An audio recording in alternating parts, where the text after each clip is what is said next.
ചെങ്ങന്നൂർ മഹാദേവ ക്ഷേത്രം കേരളക്കരയിൽ ഇത്ര പ്രശസ്തമാവാൻ കാരണം പല ഘടകങ്ങളാണ്. ഒന്ന്, അതാരാണ് നിർമ്മിച്ചത്. രണ്ട്, അതിൻ്റെ പിന്നിലുള്ള ഐതിഹ്യമെന്താണ്.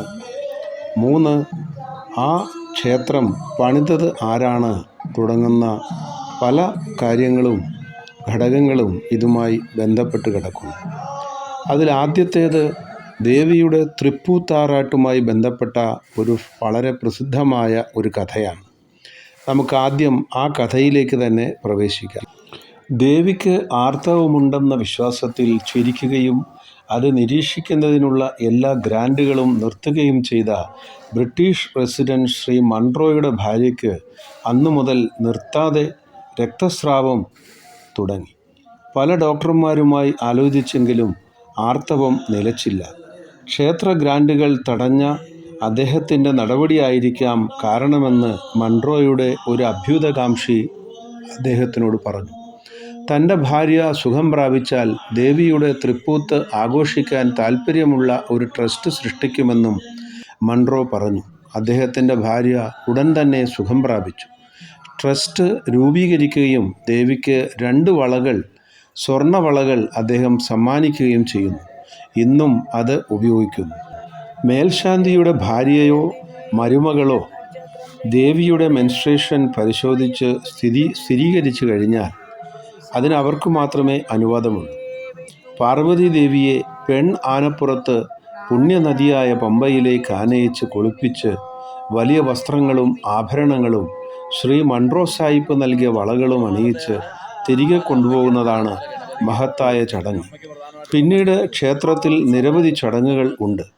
ഈ സമയത്ത് നഗരം ആയിരക്കണക്കിന് ആരാധകരാൽ നിറഞ്ഞിരിക്കും. ഇതാണ് തൃപ്പൂത്ത് ആറാട്ട് എന്ന പേരിൽ അറിയപ്പെടുന്നത്. ഈ മെൻസ്ട്രേഷൻ ആറാട്ടിൽ ഭഗവതിയെ പ്രാർത്ഥിച്ച് വന്ധ്യത, ദാമ്പത്യ പ്രശ്നങ്ങൾ, ക്രമരഹിതമായ ആർത്തവ പ്രശ്നങ്ങൾ എന്നിവയിൽ നിന്ന് പലരും സുഖം പ്രാപിച്ചതായി വിശ്വസിക്കപ്പെടുന്നു. ഈ നാളുകളിൽ മിക്ക പ്രാർത്ഥനകൾക്കും ഫലം ലഭിക്കും എന്നതാണ് പ്രത്യേകത. അതുകൊണ്ട് തൃപ്പൂത്താറാട്ട് പ്രഖ്യാപിച്ചാൽ കേരളത്തിൻ്റെ വിവിധ ഭാഗങ്ങളിൽ നിന്നും സംസ്ഥാനത്തിന് പുറത്തു നിന്നും ധാരാളം ആളുകൾ ചെങ്ങന്നൂരിലേക്ക് ഒഴുകും. വത്തിപ്പുഴ തമ്പുരാക്കന്മാരുടെ കാലത്താണ് ക്ഷേത്ര നിർമ്മാണം നടത്തിയത് എന്നാണ് കരുതുന്നത്. ശ്രീ പരമശിവൻ കിഴക്കും ദേവി പടിഞ്ഞാറു ഭാഗത്തേക്കും അഭിമുഖമായി ഒരേ ശ്രീകോവിലിൽ പ്രതിഷ്ഠിച്ചിരിക്കുന്ന അർദ്ധനാരീശ്വര സങ്കല്പത്തിലുള്ള ചുരുക്കം ചില ശിവക്ഷേത്രങ്ങളിൽ ഒന്നാണ് ഇത്. ഇവിടുത്തെ ദേവിയുടെ പ്രസിദ്ധിയും മഹാത്മ്യവും ഒട്ടും കുറവല്ല. 2ാം കൈലാസമായ ചെങ്ങന്നൂർ മഹാദേവ ക്ഷേത്രത്തെപ്പറ്റി വർണ്ണിച്ചാൽ തീരില്ല. ചെങ്ങന്നൂർ നഗരത്തിൽ സ്ഥിതി ചെയ്യുന്ന പുരാതനവും ചരിത്രപ്രസിദ്ധവുമായ ക്ഷേത്രമാണിത്.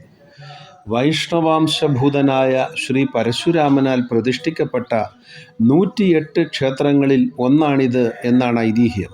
1500 വർഷങ്ങൾക്ക് മുൻപ് പെരുന്തച്ഛനാണ് ഇത് നിർമ്മിച്ചത്. അഗസ്ത്യരുമായി ബന്ധപ്പെട്ടൊരു കഥയുണ്ട് ഈ ക്ഷേത്രത്തിന്.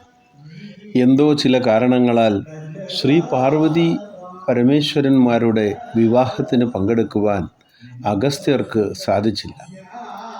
പിന്നീട് ഇതറിഞ്ഞ നവദമ്പതിമാർ അദ്ദേഹത്തെ കാണുവാൻ പോയി. പക്ഷേ ഈ യാത്രയിൽ ദേവിക്ക് പീരിയഡായി. അതുകൊണ്ട് 28 ദിവസം ചെങ്ങന്നൂർ ക്ഷേത്ര പരിസരത്ത് തങ്ങേണ്ടി വന്നു. അതിനുശേഷമാണ് അവർ അദ്ദേഹത്തെ കാണുന്നതും അനുഗ്രഹം ചൊരിയുന്നതും എന്നാണ് ഒരു കഥ. ഇനിയും മറ്റൊരു കഥയുള്ളത് വളരെ പഴക്കമുള്ള ഒരു കഥയാണ്. അഗ്നിയിൽ സമർപ്പിക്കപ്പെട്ട സതീദേവിയുടെ ശരീരവുമായി ഭൂമിയിൽ പരിക്രമണം നടത്തുന്ന ശിവദേവനെക്കുറിച്ചുള്ളതാണ്. ദേവിയുടെ ഒരു ഭാഗം ഈ സ്ഥലത്ത് ചെങ്ങന്നൂര് പതിച്ചു എന്നുള്ളതാണ് മറ്റൊരു ഐതിഹ്യ കഥ. ഇതാണ് ദേവിയെ പ്രതിഷ്ഠിച്ചിരിക്കുന്ന ഒരു നട. ഇതിൻ്റെ നേരെ ഓപ്പോസിറ്റിലാണ് മഹാദേവനെ പ്രതിഷ്ഠിച്ചിരിക്കുന്നത്. ഈ വിശാലമായിട്ടുള്ള ക്ഷേത്ര സങ്കേതം കാണുമ്പോൾ നമ്മൾ അത്ഭുതപ്പെട്ടു പോകും.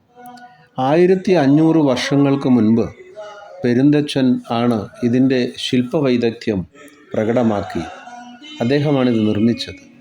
എത്ര വിശാലമായിട്ടുള്ള ഒരു വലിയ കോമ്പൗണ്ടാണ് ഇതിനുള്ളത് എന്ന് നമുക്ക് കാണാൻ സാധിക്കും. രാവിലെ എഴുന്നേറ്റ് കുളിയെല്ലാം കഴിഞ്ഞ് ആരാണോ ഈ ക്ഷേത്രത്തിൽ തൊഴാൻ വരുന്നത് അവർക്ക് പിന്നീട് ഒരു എക്സസൈസ് ചെയ്യേണ്ട ആവശ്യമുണ്ട് എന്നെനിക്ക് തോന്നുന്നില്ല. കാരണം അത്ര വിശാലവും സുന്ദരവും സൂര്യഭഗവാന്റെ തേജസ്സുറ്റ കിരണങ്ങൾ പതിക്കുന്നതുമായ ഒരു പ്രദേശത്തിലൂടെയാണ് നമ്മൾ നടന്നു പോകുന്നത്. അങ്ങനെ 1-2 പ്രാവശ്യം ഈ ക്ഷേത്രത്തിന് ചുറ്റി പ്രദക്ഷിണം ചെയ്തു കഴിഞ്ഞാൽ നമുക്ക് പിന്നീട് ഒരു എക്സസൈസിൻ്റെ ആവശ്യമില്ല.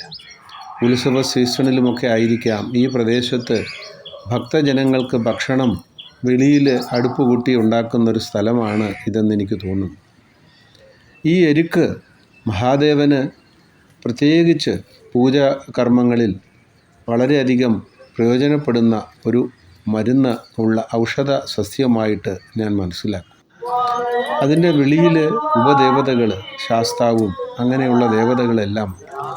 ഈ കൊമ്പനാനാണ് തൃപ്പൂത്താറാട്ട് നടക്കുന്ന ദേവിയെ പെൺ ആനപ്പുറത്ത് എഴുന്നള്ളിച്ചു കൊണ്ടുവരുമ്പോൾ ആനയിക്കുന്ന ഒരു കൊമ്പനാണ്. ഇവിടെ നമുക്ക് പൂക്കൾ കാണാൻ സാധിക്കും.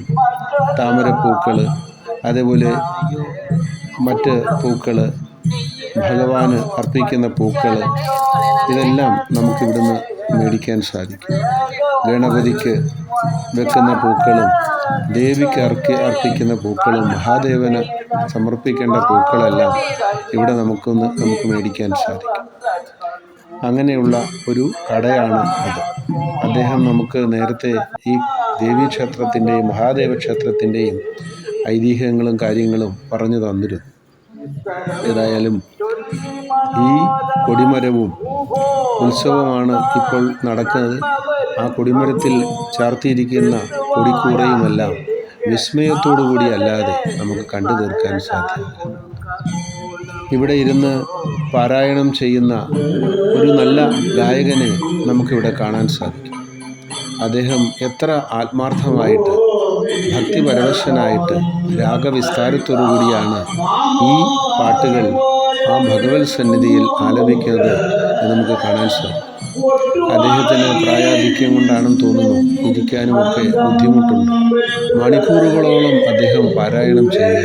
ഞാൻ ചെന്നപ്പം മുതൽ പോരുന്നത് വരെ അദ്ദേഹം തുടരെ നിർത്താതെ പാരായണം ചെയ്യുന്നു. അദ്ദേഹത്തിന് ഇരിക്കാനുള്ള സൗകര്യങ്ങളും ഒക്കെ പരിമിതമാണെങ്കിൽ പോലും അതൊന്നും അദ്ദേഹം വകവെക്കാതെ അദ്ദേഹം ഈ പാരായണ യജ്ഞത്തിൽ പങ്കാളിയാകുന്ന മഹത്തായ ഒരു കാര്യം ഞാൻ കണ്ടു.